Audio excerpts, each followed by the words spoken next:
Hello friends, welcome to అంతరాజుస్ kitchen and tips. ఈరోజు నేను మీతో షేర్ చేసుకోబోతున్న ట్రెడిషనల్ ప్రసాదం రెసిపీ దద్దోజనం అండి. నవరాత్రుల్లో ఒకరోజు అమ్మవారికి ఈ దద్దోజనాన్ని నైవేద్యంగా సమర్పిస్తారు.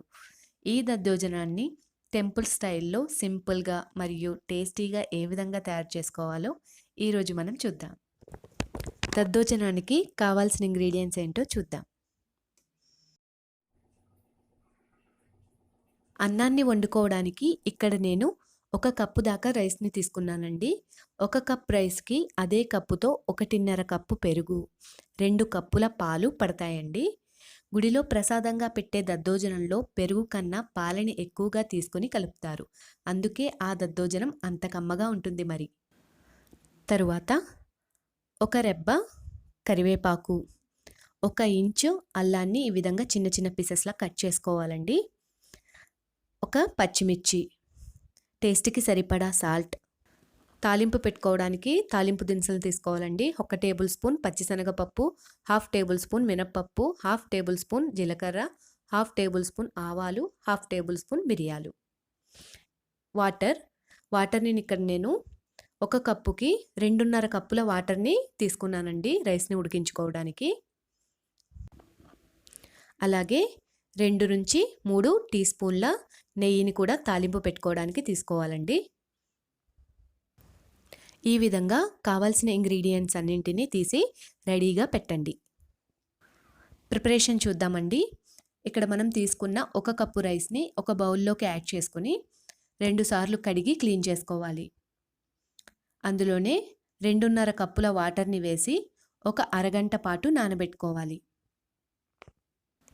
ఈ విధంగా బియ్యాన్ని నానబెట్టడం వల్ల రైస్ పర్ఫెక్ట్గా కుక్ అవుతుందండి. 1/2 an hour తర్వాత ఒక రైస్ కుక్కర్ని తీసుకుని అందులో మనం ముందుగా నానబెట్టుకున్న బియ్యాన్ని వాటర్తో సహా యాడ్ చేసుకోవాలి. తరువాత మూతను ఉంచి మీడియం ఫ్లేమ్ మీద 3 విజిల్స్ వచ్చే వరకు ఉడికించుకోవాలి. మీడియం ఫ్లేమ్ మీద ఉడికించుకోవడం వల్ల రైస్ మెత్తగా ఉడుకుతుందండి. ప్రెషర్ పోయిన తర్వాత కుక్కర్ని ఓపెన్ చేసి రైస్ని ఒక వెడల్పాటి ప్లేట్లోకి ట్రాన్స్ఫర్ చేసుకోండి. ప్లేట్లోకి వేసిన అన్నాన్ని వేడిగా ఉన్నప్పుడే గరిటెతో మెత్తగా మ్యాష్ చేసుకోండి.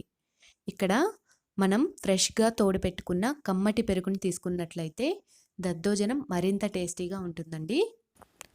మ్యాష్ చేసిన అన్నంలోకి 1 కప్పు పాలని ఈ విధంగా కలుపుకుంటూ యాడ్ చేసుకోండి. నేను ఇవి మరిగించుకున్న పాలనే యాడ్ చేసుకుంటున్నానండి ఇక్కడ నేను. ఒకసారి బాగా మిక్స్ చేసుకోండి. తర్వాత మరొక అరకప్పుని రైస్లో యాడ్ చేసుకుంటున్నానండి. ఈ ప్రాసెస్లోనే 2 కప్పుల దాకా పాలని యాడ్ చేసుకోవాలి అన్నంలోకి. ఈ విధంగా పాలని వేయడం వల్ల దద్దోజనం తొందరగా పులవకుండా చిక్కబడకుండా ఉంటుందండి. పాలని వేసి కలుపుకున్న తర్వాత అన్నం వేడి తగ్గే వరకు ఒక పక్కన పెట్టి ఉంచండి. వేడి తగ్గిన తర్వాత 1 కప్పు పెరుగుని యాడ్ చేసుకోండి. వేడి మీదే పెరుగుని వేసామంటే విరిగిపోయినట్టు అయిపోతుందండి. అందుకని వేడి తగ్గిన తర్వాత పెరుగుని వేయాలి. తర్వాత మరొక అరకప్పు దాకా పెరుగుని యాడ్ చేసుకోండి. మొత్తం 1.5 కప్పు పెరుగు పడుతుంది. ఒకసారి అంతటిని బాగా మిక్స్ చేసుకోండి. దద్దోజనం ఈ విధమైన కన్సిస్టెన్సీలో ఉండాలి. తరువాత అందులోకి టేస్ట్కి సరిపడా సాల్ట్ను కూడా యాడ్ చేసుకోండి. మరొకసారి బాగా మిక్స్ చేసుకోండి. తరువాత దద్దోజనానికి తాలింపు యాడ్ చేసుకోవాలండి. తాలింపు పెట్టుకోవడానికి ఇప్పుడు స్టవ్ మీద ఒక కడాయి నుంచి అందులో 2 to 3 టీ స్పూన్స్ దాకా నెయ్యిని యాడ్ చేసుకోండి. ఇక్కడ మీరు ఆయిల్ నన్నా తీసుకోవచ్చండి. తరువాత అందులోకి ఒక 1/2 టేబుల్ స్పూన్ దాకా ఆవాల్ని వేయండి. ఆవాలు చిట్టపటలాడిన తర్వాత అందులోకి 1/2 టేబుల్ స్పూన్ మినప్పప్పు, 1 టేబుల్ స్పూన్ పచ్చిశనగపప్పు, 1/2 టేబుల్ స్పూన్ జీలకర్ర, 1/2 టేబుల్ స్పూన్ మిరియాలు. వీటన్నిటిని వేసి కాస్త వేగనిచ్చాక అందులో 1 పచ్చిమిర్చి, 1 ఇంచు అల్లాన్ని చిన్న చిన్న పీసెస్లా కట్ చేసుకొని యాడ్ చేసుకోండి.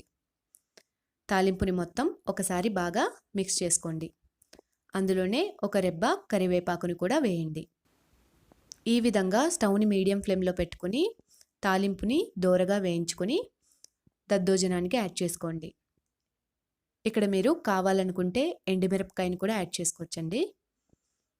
ఒకసారి దద్దోజనం మొత్తాన్ని బాగా మిక్స్ చేసుకోండి. ఇప్పుడు ఈ దద్దోజనాన్ని నవరాత్రుల్లో నైవేద్యంగా సమర్పించి అమ్మవారి యొక్క అనుగ్రహాన్ని పొందండి. ఓకే ఫ్రెండ్స్, చూశారు కదా ట్రెడిషనల్ ప్రసాదం రెసిపీ దద్దోజనాన్ని ఏ విధంగా సింపుల్గా మరియు ఈజీగా ప్రిపేర్ చేసుకోవచ్చో. మీరు తప్పకుండా ఈ రెసిపీని ట్రై చేయండి. మీకు నా ఈ రెసిపీ కనుక నచ్చినట్లయితే ప్లీజ్ లైక్ చేయండి, మీ ఫ్రెండ్స్ అండ్ ఫ్యామిలీ మెంబర్స్కి షేర్ చేయండి. మరిన్ని అప్డేట్స్ కోసం మా ఛానల్ని సబ్స్క్రైబ్ చేయండి. Thanks for watching.